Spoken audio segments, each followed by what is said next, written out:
बलिया जिले के खेजूरी थाने की कमान अब एक महिला थानाध्यक्ष को सौंप दी गई है। आपको बता दें कि पुलिस अधीक्षक बलिया के द्वारा महिला थाने में तैनात महिला थानाध्यक्ष अनीता सिंह को खेजूरी थाने की कमान सौंपी गई है।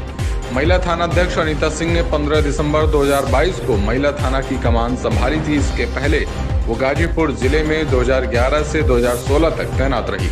वहीं वर्ष 2016 से 2021 तक मऊ जनपद में तैनात रही। वहीं अब 15 दिसंबर 2022 को बलिया महिला थाने की कमान सौंपी गई है। वहीं महिला थाने पर महिला प्रकोष्ठ के पद पर मंजू सिंह को तैनात किया गया है। खबर गोंडा से है, जहां जिले में विश्वविद्यालय की मांग कर रहे छात्रों को अभी तक सरकार की ओर से कोई राहत नहीं मिली है, जिसके कारण छात्रों में नाराजगी बढ़ती देखी जा रही है। कोई कार्रवाई न होने पर छात्रों ने अपनी छात्र पंचायत तेज कर दी है। इसी कड़ी में छात्रों ने गोंडा के इटिया थोक ब्लॉक में एक भैंस को ज्ञापन सौंपा है। छात्र पंचायत के संयोजक शिवम पांडे ने ज्ञापन को लेकर बताया, पिछले कई दिनों से हम लोग तथा विभिन्न संगठनों के द्वारा ज्ञापन सौंपा गया, लेकिन ज्ञापन का कोई भी असर अभी तक प्रशासन पर नहीं हो रहा है। हमारे यहाँ कहावत है कि भैंस के आगे बीन बजाने से कुछ नहीं होता। इस मौके पर सतीश मिश्रा, सूरज शुक्ला समेत तमाम लोग मौजूद रहे। शिवम पांडे, छात्र पंचायत संयोजक। विगत कई दिनों से हम लोग प्रशासन को ज्ञापन दे रहे हैं, लेकिन प्रशासन के कानों में जू नहीं रेंग रहा है। तमाम संगठनों के द्वारा भी ज्ञापन दिया जा चुका है कि गोंडा में विश्वविद्यालय की स्थापना हो, लेकिन प्रशासन ने पता नहीं क्या रुख अपना रखी है कि हमारी बातों को इग्नोर कर रहे हैं। तो हमें भैंस और प्रशासन में कोई अंतर नहीं समझ में आ रहा था। हमारे यहाँ एक कहावत है, भैंस के आगे बेन बजाए से कुछ मतलब नहीं निकलता है। उसी प्रकार से जिस प्रकार से हम लोग प्रशासन को ज्ञापन दे रहे थे, कोई रिस्पांस नहीं मिल रहा था, तो हम लोगों ने सोचा कि आज भैंस को ही ज्ञापन दे दिया जाए, इधर से ही कुछ न कुछ रिस्पांस मिल जाए। और यूनिवर्सिटी के लिए आज हम सभी लोगों ने भैंस को ज्ञापन दिया है। पता नहीं इसके माध्यम से हमारी आवाज पहुंच जाए, क्योंकि दोनों में कोई डिफरेंस नहीं है। दोनों के आगे हम लोग लगातार गुहार लगा रहे हैं, लेकिन कोई रिस्पांस नहीं मिल रहा है। तो जब तक गोंडा में विश्वविद्यालय की स्थापना नहीं होगी, इसके लिए हम लोग लड़ाई कंटिन्यूअस लड़ते रहेंगे। आगामी लोकसभा चुनाव नजदीक आते ही समाजवादी पार्टी ने अपने संगठन को मजबूत करने का काम शुरू कर दिया है।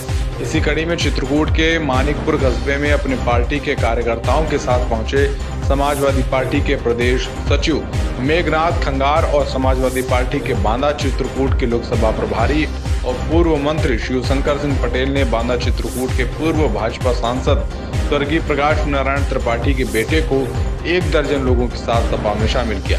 वहीं भाजपा और उनके सहयोगी दलों पर जमकर हमला बोला। इस मौके पर लोकसभा प्रभारी ने कहा कि देश के आजाद होने के बाद सिर्फ और सिर्फ कांग्रेस ने काम किया है, जबकि भाजपा सरकार ने बने बनाए सरकारी संस्थानों को बेचने का काम किया है। चूंकि कार्यक्रम माननीय जी की जो विचारधारा है, जो दलित बैकवर्ड अल्पसंख्यक को आगे बढ़ाने की, उसी विचारधारा को हम लेके आए हुए हैं।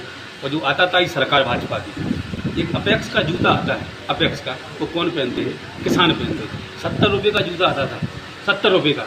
कोई विधायक सांसद नहीं पहनता है अपेक्स का जूता, किसान पहनते हैं। उसकी कीमत थी 70 रुपये 2014 में। आज वो जूता 280 रुपये का आ रहा है। उस पर भी टैक्स माननीय मोदी जी की सरकार ने लगाने का काम किया। जब इस देश के अंदर अंग्रेजों की सरकार थी, तो उस अंग्रेजों की सरकार में भी ये जो दही होता है ना, उस पर टैक्स नहीं लिया था।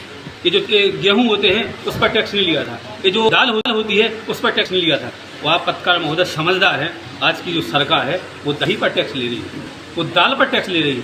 गरीब आदमी दही दाल खाते हैं, उस पर भी टैक्स वाली सरकार को हम लोग कसम खाने आए हैं। इस टैक्स वाली सरकार को इस देश से और इस प्रदेश से हटाने का काम करें। खबर बलिया से है, जहां मनियर थाने की पुलिस ने ककरघट्टा खास व दियारा टुकड़ा नंबर 2 में शुक्रवार की दोपहर 1 बजे अभियान चलाकर दर्जनों भट्टियां तोड़ने के साथ सैकड़ों लीटर कच्ची शराब व लहन को नष्ट किया। हालांकि अवैध शराब कारोबारी पुलिस को देखकर मौके से भागने में सफल हुए। आपको बता दें, क्षेत्र में कच्ची शराब बनाने की बार बार मिल रही शिकायत पर थानाध्यक्ष मंतोष सिंह के नेतृत्व में दर्जनों पुलिसकर्मी ककरघट्टा खास व दियारा टुकड़ा नंबर 2 में दबिश देने पहुंचे, जहां मौके पर दर्जनों भट्टियां तोड़ने के साथ सैकड़ों लीटर कच्ची शराब व लहन को नष्ट किया। इस मौके पर थानाध्यक्ष मंतोष सिंह ने बताया कि अभियान लगातार जारी रहेगा।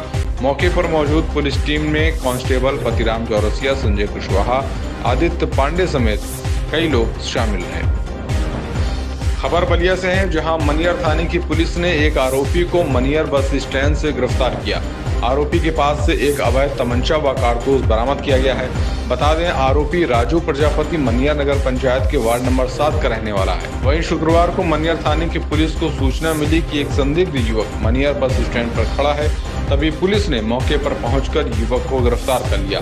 तलाशी लेने पर युवक के पास से एक अवैध तमंचा व एक जिंदा कारतूस बरामद हुआ है। पुलिस ने आरोपी को संबंधित धाराओं में न्यायालय चालान कर दिया है।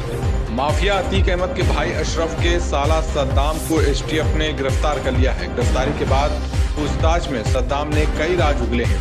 सद्दाम ने पुलिस को बताया कि वो बरेली जिला जेल में बंद रहे बहनोई अशरफ को सहूलियतें पहुंचाता था। सद्दाम ने बंदी रक्षक शिवहरी अवस्थी व अन्य लोगों के नाम लिए जिन्हें वो रकम देता था। बदले में वो अशरफ तक रसद व अन्य सामग्री भेजते थे। इन्हीं कर्मियों की मदद से उसने उमेश पॉल की हत्या करने वाले शूटरों की अशरफ से मुलाकात कराई थी। बता दें, बिथरी चैनपुर थाने में दर्ज मुकदमे में वांछित मुख्य आरोपी सद्दाम की ही गिरफ्तारी शेष थी। इनके अलावा प्रयागराज निवासी गुड्डू बम्बाज और अरमान के नाम भी बाद में इस मुकदमे में खोले गए थे। इनके बारे में भी पुलिस को अहम जानकारी मिली थी। वहीं सद्दाम की गिरफ्तारी के बाद ही प्रयागराज में मौजूद परिजनों व रिश्तेदारों से लेकर उनके चहेतों ने सोशल मीडिया पर कैंपेन शुरू कर दिया कि उसके साथ अनहोनी हो सकती है। योगी सरकार ने प्रदेश के एससी और एसटी से जुड़े लाखों छात्रों को बड़ी सौगात दी है। मौजूदा वित्तीय वर्ष से सरकार पूर्व दशम छात्रवृत्ति के तहत कक्षा 9 व 10 के अनुसूचित जात और जनजाति के छात्रों को अब 3500 रुपए प्रति वर्ष देगी। अभी तक इस वर्ग के छात्रों को प्रति वर्ष 3000 रुपए छात्रवृत्ति प्रदान की जाती थी। खास बात यह है कि अब ऐसे परिवार जो स्वच्छता कार्य से जुड़े हैं इन्हें कक्षा 9 व 10 में पढ़ रहे बच्चों को भी सरकार की तरफ से पहली बार छात्रवृत्ति मिलेगी। इस योजना का लाभ सभी आय वर्ग के परिवार ले सकेंगे। बता दें, सरकार ने ऐसी व्यवस्था की है कि बच्चों के व्यक्तिगत विवरण आधार से स्वतः प्राप्त हो जाएंगे। विद्यार्थियों को अब आवेदन पत्र में निजी विवरण नहीं भरना होगा। साथ ही सीबीएसई व आईसीएसई बोर्ड ने बच्चों के प्राप्तांक ऑनलाइन प्राप्त हो जाएंगे, जिससे आवेदन के समय होने वाली त्रुटियों की संभावना खत्म हो जाएगी और अधिक से अधिक विद्यार्थी योजना का लाभ ले सकेंगे।